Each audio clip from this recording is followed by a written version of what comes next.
The purpose of this training video is to highlight some of the concepts that we put in the training manual, but things that might not be really that self-evident when you're reading. The first one is why self-stories. A lot of times people say that they have autobiographical writing groups or that they've filled out the workbooks on family histories or have done other types of activities like that. And the one thing I want to highlight is this is really different than that. It's writing about your life, but it's different in several ways. First of all, writing an autobiography is really daunting for most people. Folks feel like they have to start at the beginning when they're born and go all the way up until the present, and that can be really overwhelming.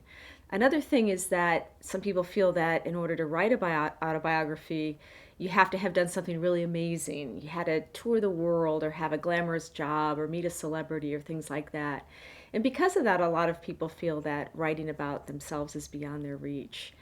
And the third thing, and I'll get into some of these in a little more detail, is that the whole idea of writing about what you've done is really different than writing about who you are. So we call this self stories for a reason, to really highlight that these are the small stories that make you who you are. It's great to have a grand narrative, but these are the little things that make you human. And the purpose of the workshop is to teach you ways to bring that out more. One of the really important ways that the Self Stories workshop differs from other types of writing workshop is that it relies on many genres as ways of telling your life story. And really, all I mean by that is that most approaches use what's called a traditional first person narrative. And those are the stories that start with I. I grew up here, I did this, I moved here, those kinds of things. And while those are all well and good, they really limit the kinds of stories that you're able to tell. So, one thing we do in the workshop is introduce people to other genres like letters or poems or third person narratives, which are just stories that are told from someone else's point of view. So, to kind of give you an example, if I or someone else were to ask you right now to write a story about your life, you would most likely write a first person narrative about maybe some things that you've seen or some things that you've done. But think about what you would say if I asked you to write a poem about something from your life. You would probably write something very different, and in most cases, people do. And the reason for that is that these forms that have been passed down over time, things like first person narratives or poetry, all have developed with different meanings attached to them. So, for example, when I say the word poem, you might think about poetry that you know, poetry you like or dislike. You might also think about, well, what makes a good poem? What's a good subject? So, when I ask you to think about your own life, you might think about things like, well, a poem should be something emotional, and therefore you might write about something emotional that happened, or a poem should involve nature, and maybe you'd write about that. And that's a really different kind of story than using the other kind of genres. So slowly over the course of the 8 weeks, you people get an opportunity to learn about these other forms, not in the way you would in a college class, but be introduced to them and able to put your own life events into these forms and see what kinds of stories come out.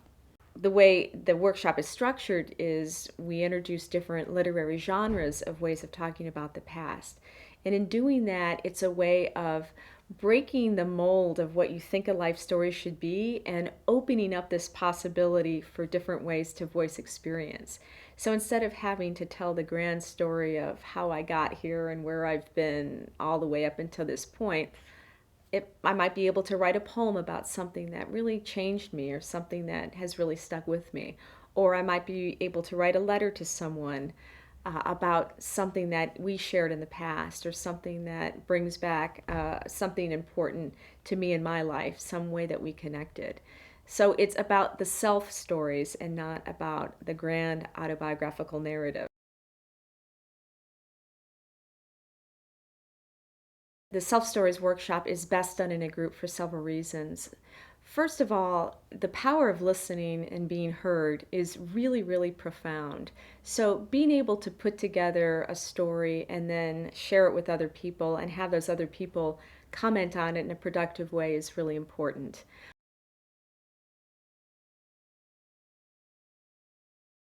spelling and grammar aren't going to be counted, that the goal isn't to be a great writer, that you don't have to have any writing experience at all to become a part of this. This isn't about creating some legacy that will live forever, but it's about writing down some important things about who you are and what are important to you. Some people also might have conditions that prevent them from being physically able to write. And it's perfectly fine if that's the case to use a tape recorder or to dictate your story to someone else and have them bring that or type it up for you. So don't let any of those things be barriers to participating. There are some ground rules that are also really important to pay attention to. And the first is that on the very first day, it's important to establish a level of confidentiality. And so you'll see in the facilitator's manual, there's a confidentiality form that each person's asked to sign. And the purpose of that is really to start off on day one with everybody on the same understanding that what happens within the workshop stays within the workshop. Another really important rule is that people need to stick to making comments about things that have been written about and not pry into people's lives. So, for example, if somebody writes a story about, a first husband and they include certain details, it would be inappropriate to ask, well, why'd you marry the guy in the first place? Things like that that are outside of the realm of the story, and we'll see some examples of that in the clips. So stick to the writing. It's okay to ask some questions. Could you tell me more about this person? But really prying into people's lives is not the purpose. It's really about what the writing is. The third thing is that everybody should feel like he or she can contribute or doesn't need to contribute. So, in other words, asking for volunteers to read things is great, but asking each person to read their story is not. So, people should feel free to be able to bring something forward if they choose to, but also to sit quietly if they choose to also. It's all about really mutual respect. And then the last thing is it's really important to ask people to try to write in the genre for that week. If people just revert back to what they're comfortable with, they're most likely going to write first person stories and leave it at that. Writing these other kinds of stories might bring up emotions that maybe they didn't expect. So maybe writing about your life from your friend's point of view might remind you of something. It might, make somebody cry while they're reading, and that's perfectly okay, and it's something to be expected. I mean, life stories shared in this kind of way that really ground you in who you are really, really powerful, and they're bound to really bring forth some powerful emotions. So don't be afraid of that, and don't be afraid to let people tell sad stories as well as other kinds of stories. They're all important, and they all form the core parts of who we are.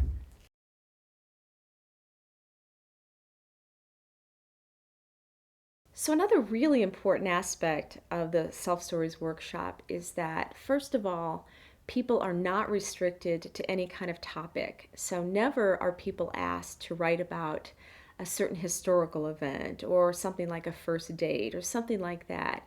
Instead, people are always given the option to write about something from their past that's important to them, and they can define that any way they want. It's important because in doing that, it allows people to write about the stories that they want to tell more so than the stories that someone else might want to hear. Doesn't mean that people don't want to hear those stories. It's just that by shaping it by topic restricts someone's ability to write about what really might be important to them, despite the fact that they also might have lived through some major historical event, which may or may not play a big part in who they are. The other thing is that it never are people asked to write about certain developmental stages. So, write about something from your childhood or write about something from young adulthood. Uh, there's a reason for that as well. Just like assigning people topics, assigning people certain periods of life to write about also pre-assumes that those are important to that person. So, if I ask someone to write about their childhood, I'm making an assumption that childhood played an important role. And in reality, the person might not feel that that's an important time. So, the way the Self Stories Workshop is structured is it takes place over 8 weeks, 90 minutes a meeting once a week. part of the time is spent on talking about some of the literary concepts that frame the lesson for the day, if you will. So it might be something about understanding description and use of description, or what point of view is and how you can use it. And the purpose of that is, in a way, to get people oriented so we're all on the same page and we have something to talk about, but also to stress the significance of writing your story. Sometimes people view self-story writing as something that's indulgent, or maybe too braggy, or something that's not a serious endeavor. And just by framing it around these concepts that help shape the way we know stories, helps give it a little bit of a more important meaning, especially if you're working in groups. After the literary concepts, there's some time spent offering people the opportunity to read their pieces and to get group feedback. And so you'll see more of that when we show the clips of the actual self-story workshop being facilitated, and some of the ways the facilitator works and to bring stories out and to help people connect with stories and form.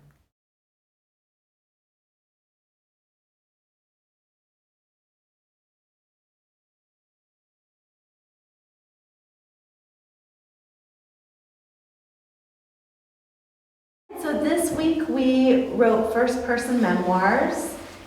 I guess let's just start by talking about how the process was. Was it easy? Was it difficult? How'd it go?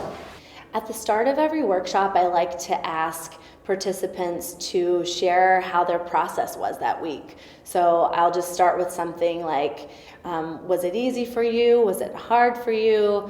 How'd you get started? How did you decide on that topic? And it kind of just gets them thinking about the process itself.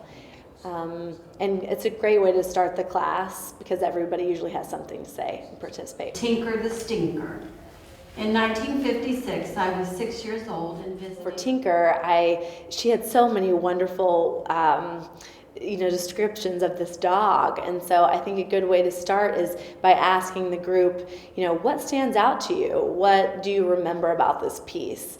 And I think it's a good way to start the discussion, and it's also really interesting for the writer to hear what stuck.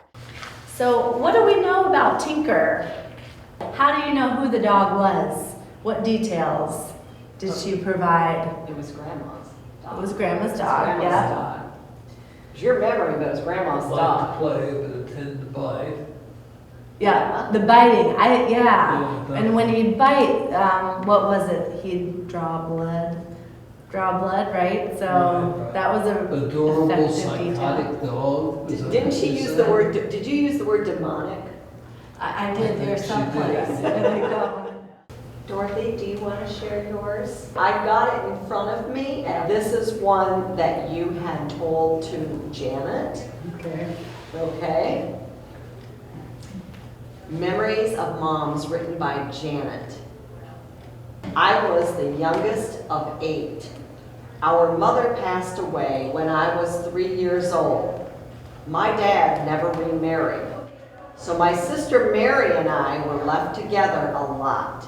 Dad and my brothers were getting the large dining room table ready. It was the kind that had an extra leaves stored up under.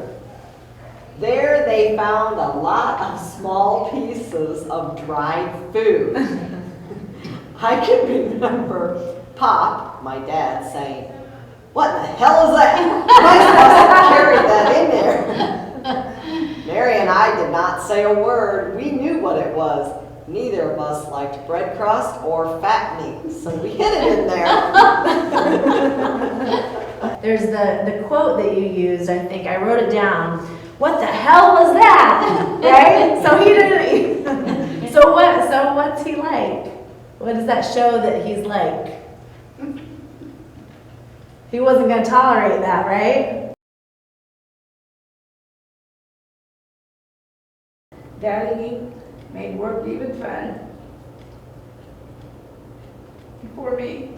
I really thought I was a big help, but I probably wasn't. But oh, how I loved you, Daddy. Thanks for always making me feel special, even when I wasn't a boy. Love you forever and always, your daughter.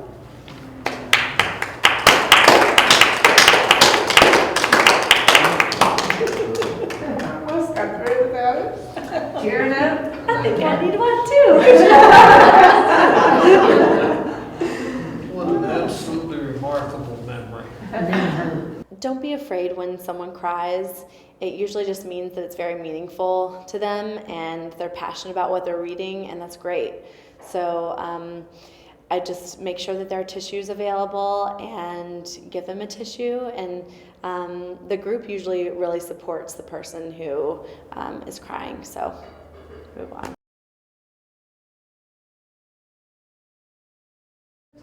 From down the road, a distant cry. It might have been, it was a damn good try. So on I go to try again, another dream to so intend. When the sun shines your way, take it in. Feel it play through the allness. Feel the flower deep inside begin to stretch and open wide. Seeking the Father, knowing the Mother, the beat goes on. How did you decide to write about this? I don't think this was even a conscious decision. I think this was just a thing I had to do to have something for the class, and I had to have it real fast, like in about 5 minutes, and so. You did that in 5 minutes? Yeah, probably. Was it hard to think about yourself from the outsider's perspective? So when you're writing in third person, you're no longer writing, I went to the supermarket. You're writing, Dorothy went to the supermarket, or she went to the supermarket. Was it hard to think of yourself from that perspective? Okay, we'll read Dorothy's story. Okay, we have a third person here. Memories of Mom, written by Barbara Carr. When I was growing up, I had this little friend. Her name was Dorothy. I always make sure that I jot down notes when people are talking. It's a way to be a really active listener, and then also you're not deer in headlights after somebody reads, and you're ready with details to talk about. Like to stay with a lot. She called them Ma and Pa. One day Ma gave her a harmonica. She played gospel music with the Tri-State Gospel Group for 6 years. They did nursing home ministries. Dorothy still plays her harps today at her home church, and she will be 90 years old on September 9th. Memories of Dorothy Lamb.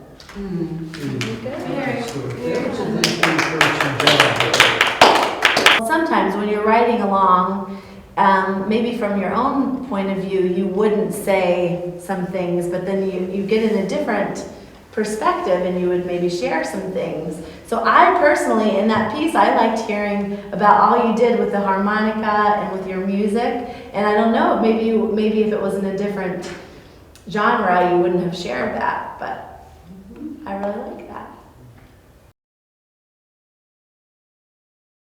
I always remind participants before we close for the day that whatever they choose to write about should really be something that's meaningful to them. It doesn't have to be a whopper of a story or a really amazing story that they need to share with people. It's really just what they want to think about that week. And so usually that's what I say. I just say, consider whatever you want to sit down with and think about, because you're going to be taking a few hours or however long they decide to spend on it. It needs to be something that's meaningful to them.